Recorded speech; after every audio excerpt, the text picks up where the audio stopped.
साथियों नमस्कार। भारतीय संसद आप इस प्रकार समझ के भारतीय संसद जो एक घर है, घर में दो कमरे हैं। कौन कौन से? राज्यसभा और लोकसभा। इन कमरों के अलावा उस घर में एक दादाजी और हैं जो कि क्या कार्य करते हैं, जो ये दो कमरे नियम बनाते हैं। उन नियमों पर जब वो साइन कर देते हैं तो वो नियम फिर कानून बन जाते हैं। अब हम बात करते हैं भारतीय संसद की। भारतीय संसद देखो, पढ़ना आप किताबों में पढ़ सकते हो लेकिन वो स्थायी नहीं हुआ क्योंकि आप भूल जाओगे। पढ़ना वो कला है जिसमें इस तरीके से पढ़ाया जाए कि एक बार पढ़ाया हुआ कभी ना भूले।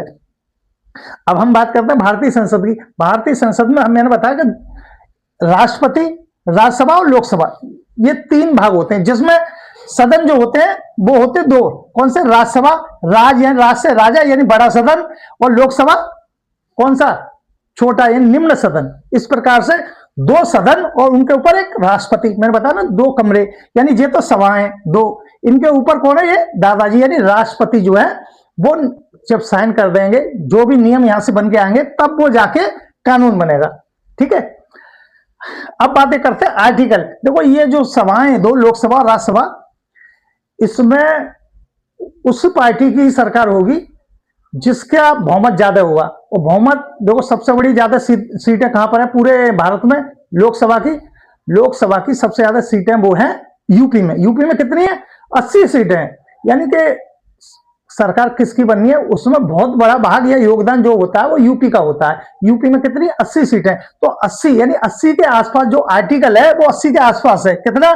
79। यानी कि एक कम कर दो। कितना? एक कम कर दो अगर 80 सीटों में तो आर्टिकल निकल के आएगा जिसके तहत जो भारतीय संसद है उसका निर्माण होता है, जिसमें राष्ट्रपति होता है मुख्य, उसके बाद दो सभाएं होती हैं, राज्यसभा और लोकसभा। राज्यसभा बड़ी होती है, अपर होती है, अपर, जबकि अपर में राज्यसभा में कितने सदस्य होते हैं? 250। और निम्न सदन होते हैं, निम्न वाले में होते हैं कितने? 550 मैक्सिमम। इसमें 250 मैक्सिमम हो सकते हैं। देखो, जैसे जिले में अधिकारी होते हैं, कुछ कम होते हैं, और जबकि कांस्टेबल पुलिस वाले होते हैं, ज्यादा होते हैं। ठीक है। इसी तरीका से राज्यसभा जो है वो उच्च सदन है, उच्च यानी उच्च अधिकारी की तरह उच्च सदन है, तो यहां कम होने तो 250 है, और यहां पर 550 किसमें? लोकसभा में। ये लोकसभा का डाटा है, ये राज्यसभा का डाटा है। इसमें जो मैक्सिमम सीट हो सकती है वो 250 और इसमें 550। वैसे इसमें 2020 से पहले कितनी थी? 552। कितनी थी? 552। 2 सीट कम कर दी गई। कैसे? जो नॉमिनेट होते हैं ना, नॉमिनेट जो होते हैं यानी मनोनीत, 2 सदस्य लोकसभा में मनोनीत जो होते थे वो आपका संविधान संशोधन 104 के तहत वो खत्म कर दिए। अब नॉमिनेट सदस्य नहीं होते। अब हम कहते हैं राज्यसभा में एज कितनी है? राज्यसभा के जो सदस्य होते हैं उनकी मिनिमम एज जो होती है वो 30 होती है, क्योंकि ये उच्च सदन है तो उम्र भी ज्यादा होगी। वहीं लोकसभा जो है वो निम्न सदन है, तो उसमें कितनी होती है? 25 जो एज होती है इलेक्शन लड़ने की, लोकसभा में होती है 25 और राज्यसभा में कितनी होती है? 30।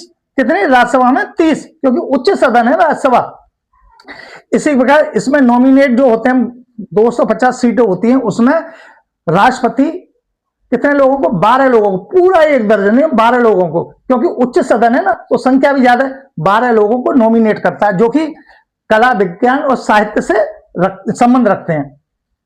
इसमें 2 थे नॉमिनेट होते थे, लेकिन 2020 से पहले 104 अमेंडमेंट के तहत, यानी संविधान संशोधन 104 के तहत वो नॉमिनेट की व्यवस्था थी वो खत्म कर दी। वहीं बात करें कि आपका ईयर, देखो राज्यसभा क्योंकि उच्च सदन है और लोकसभा निम्न सदन है, तो लोकसभा में आपको पता है कि जैसे हमारे मोदी जी 5 साल की सरकार बनाते हैं, मोदी जी भी सांसद हैं। ठीक है। सांसदों में से एक मुखिया चुन लिया जाता है जो कि प्रधानमंत्री होता है। तो उसका कार्यकाल कितना होता है? मोदी जी का तो सबको पता है, 5 साल।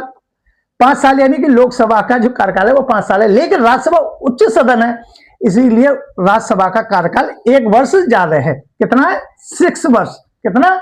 6 वर्ष।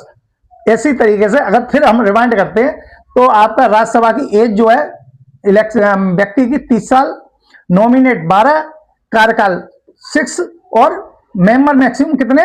250 मैक्सिमम। ये ऐसे लोकसभा में कितने? 25 जो एज है वो 25 है। 25 साल के जब आप हो जाएं तो आप इलेक्शन लड़ सकते हैं, लोकसभा का सांसद बन सकते हैं, आप में योग्यता आ गई। ठीक है।